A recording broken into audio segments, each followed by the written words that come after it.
ঘনিষ্ঠ সহযোগী ও স্বাধীনতা সংগ্রামী আনন্দ টি হিঙ্গুরানের স্ত্রী বিদ্যার আকস্মিক মৃত্যুর পর গভীর শোকে ভেঙে পড়েছিলেন আনন্দ।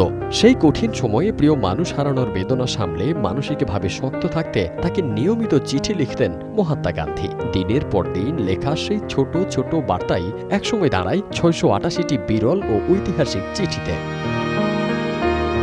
এবার সেই মূল্যবান ৬৮৮টি চিঠি উঠেছে নিলামে। মুম্বাই ভিত্তিক নিলাম প্রতিষ্ঠান স্যাফরন আর্টের Gandhi from the collection of Anand T Hingorani শীর্ষক নিলামে প্রায় ১৬ কোটি ২০ লাখ ভারতীয় রুপিতে বিক্রি হয়েছে এই দুর্লভ সংগ্রহ, বাংলাদেশি মুদ্রায় যার মূল্য ২০ কোটি টাকারও বেশি। ১৯৪৪ সালের ২০ নভেম্বর থেকে ১৯৪৬ সালের ১০ অক্টোবর প্রায় ২৩ মাস ধরে গান্ধীজি লিখেছিলেন এসব হৃদয় ছোঁয়া বার্তা। মূলত হিন্দিতে লেখা এসব নোটে উঠে এসেছে তার গভীর জীবন দর্শনের নানা দিক। সত্য, অহিংসা, আত্মসংযম, ঈশ্বর ভাবনা, ভয়হীনতা, মানুষের সমতা আর নিঃস্বার্থ সেবার মতো মহৎ আদর্শ বারবার ফিরে এসেছে এসব লেখায়।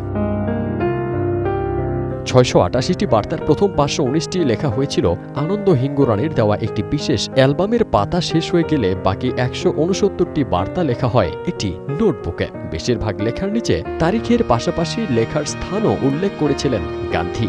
ফলে এসব নথি শুধু তার অমূল্য জীবন দর্শনের দলিলই নয়, একই সঙ্গে তার জীবনের গুরুত্বপূর্ণ সময়ের দৈনন্দিন চিন্তা ও অনুভূতির বিরল রেকর্ড।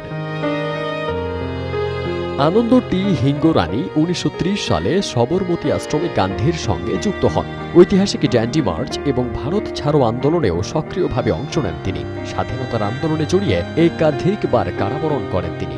গান্ধীর সঙ্গে তার সম্পর্ক ছিল শুধু রাজনৈতিক সহযোদ্ধার নয়, বরং গভীর স্নেহ, আস্থা আর বন্ধুত্বের।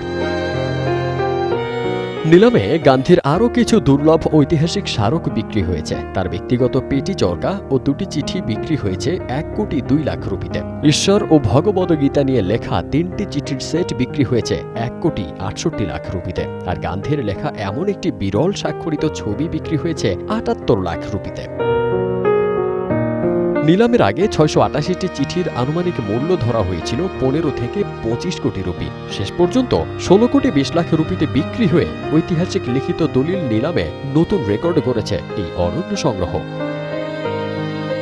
তবে এগুলোর মূল্য শুধু কোটি কোটি রুপিতে নয়, প্রতিটি চিঠির পাতায় লুকিয়ে আছে একজন মহাত্মার মানবিকতা, একজন বন্ধুর প্রতি সহমর্মিতা এবং এক শোকাহত মানুষকে নতুন করে বাঁচার সাহস দেওয়ার গল্প। Fardin Sunny, one digital desk.